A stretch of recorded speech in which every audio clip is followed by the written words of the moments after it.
what the memo and article is to the company is what the constitution is to the country. The memo creates the company. A, B, C come together to risk their assets and agree on what they want to do together.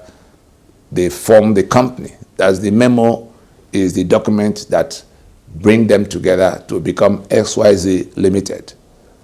Coming to do, something will define what they want to come to do in that memo. The other document, the one we call articles. We call memo and articles as if they are two separate documents. The articles is now defining and spelling out the relationships between the owners of XYZ Limited. What are they? Who is going to be bringing what? Who is going to be taking what? If there's a problem, how are they going to be solving it? If somebody has to join them, what are the terms? And all kinds of things about how to run the affairs of the XYZ Limited that had already been created by way of the memo. In the case of the Constitution, the preamble to the Constitution is in two parts. The first part that says, we the people of Federal Republic of Nigeria, having firmly and solemnly resolved to live in unity as one indivisible, indissoluble country called Nigeria. That's the memo. We, the Ijaw, we, the Igbo, we, the Ogoni, we, the Idoma, having firmly and solemnly resolved. That means they have sat down and considered all the other options, and they decide that they want to be in one political union to be called Nigeria. That is the claim. Then you come to the second part of that preamble. That first part is the memo creating the enterprise called Nigeria. The second part where they now come to say, do hereby make, give unto ourselves, enact, make and give unto ourselves the following constitution. That is the articles, because it is in that having agreed to form union that they come down to the second question of what are the terms of our relationship, what are the things the center will have to do, what are the things the federating units will have to do, who owns this, who brings that, all kinds of things that you now find in the Constitution. What powers would the federating units have? What powers will the center have? What can the president do? What can the governor not do?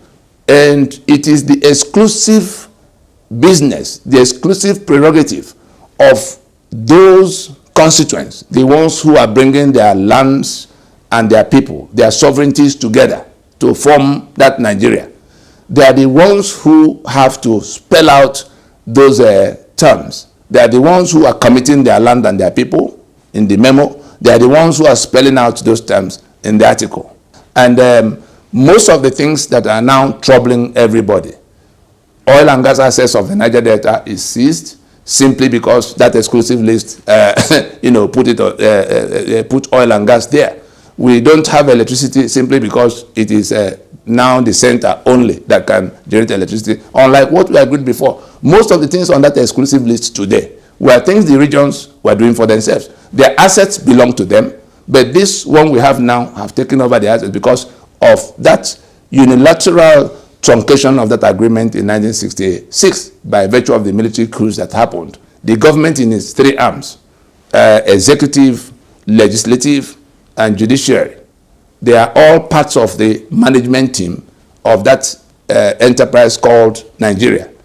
And the same way it is the exclusive business, the exclusive prerogative of the owners of the company, the shareholders, those who put their assets down to form the company, only them can write their memo and their article. No, it's not the management they hired that will be doing that for them, because what you find is that they will just go and remove the people that own the company and put their own names and then become the owners, chasing the real owners away from the premises.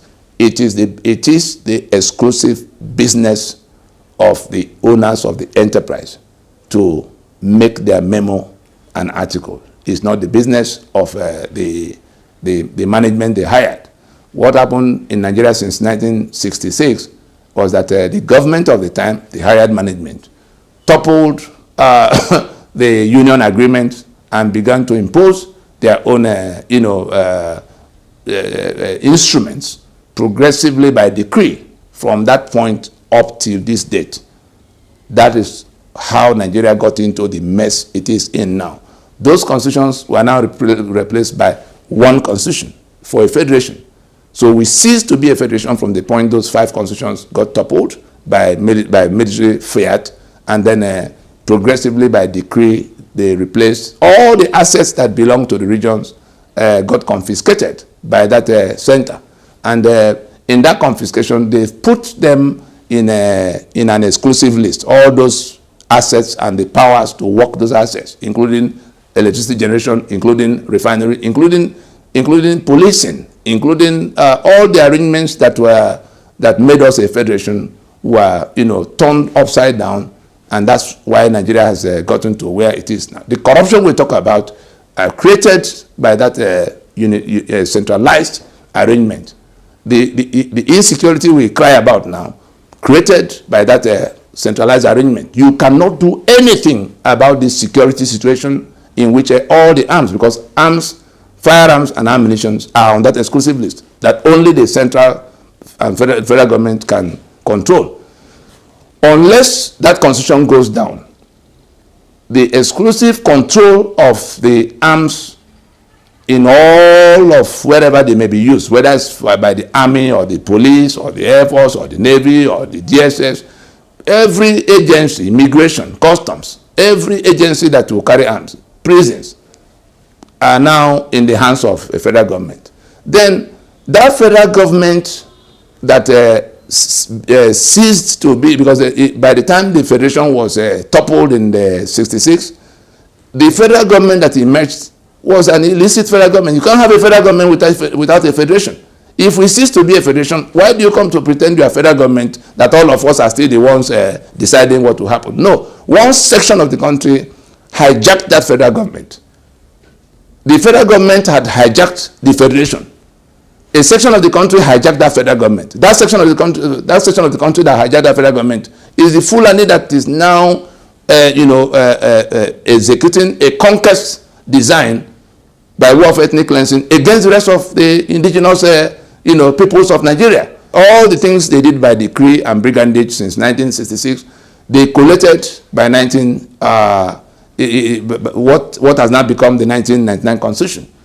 They first collated them in 1979 and carried it forward by 1999. And that is what they call the Constitution now. And they had the audacity to put our signature at the base of the document as the authors of our damnation, in that claim that we the people. That's why the Fulani is saying they own all of the land in Nigeria. Anybody who is asking why are they saying so, it is that Constitution that says that we have submitted ourselves and our lands into the Union that is the title deed upon which they are acting. And somebody will be wondering, why are the guns in their hands? It is because of the exclusive list on that Constitution that says only the federal government can control all the arms. That is what put the guns in the federal government that they have also found a way to hijack, to the exclusion of everybody else. And therefore, the Constitution we have now is a forgery to the extent that it claims that we the people made it when we did not. What is the definition of forgery? I'm a lawyer of many years, and I don't know of any other definition of forgery than Mr. X pretending to be the author of a document by Mr. A. The Constitution of 1999 in Section 6, subsection 6C, nullifies the benefits of the citizens that are spelled out in Chapter 2, including security and welfare of the citizen. All the promise about equal treatment for every citizen, all the promise about education and healthcare and all kinds of good things, anything you might expect as citizen is included in that Chapter 2. But that provision in Section 6, subsection 6C, nullifies that Chapter 2. Let those who are listening ask the lawyers in the land whether it is not so.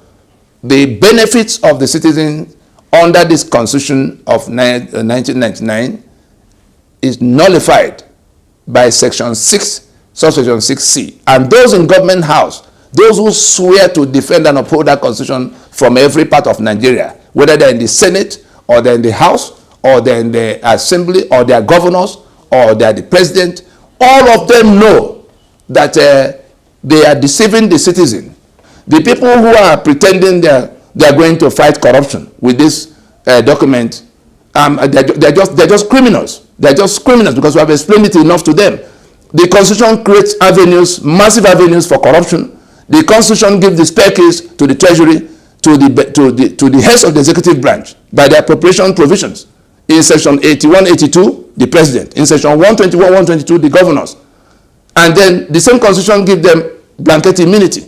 So if the government build road or school or provide security for you or think about your welfare, they are just doing you a favor under this Constitution. And if they do not do anything listed in chapter 2, you have no recourse against them. You have no legal remedy against them.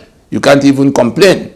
The courts are barred from listening to you. The government does not owe the citizen any obligation at all.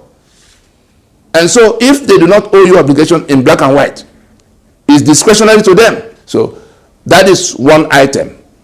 The benefits that are supposed to come to the citizen are compromised, are nullified by that Constitution.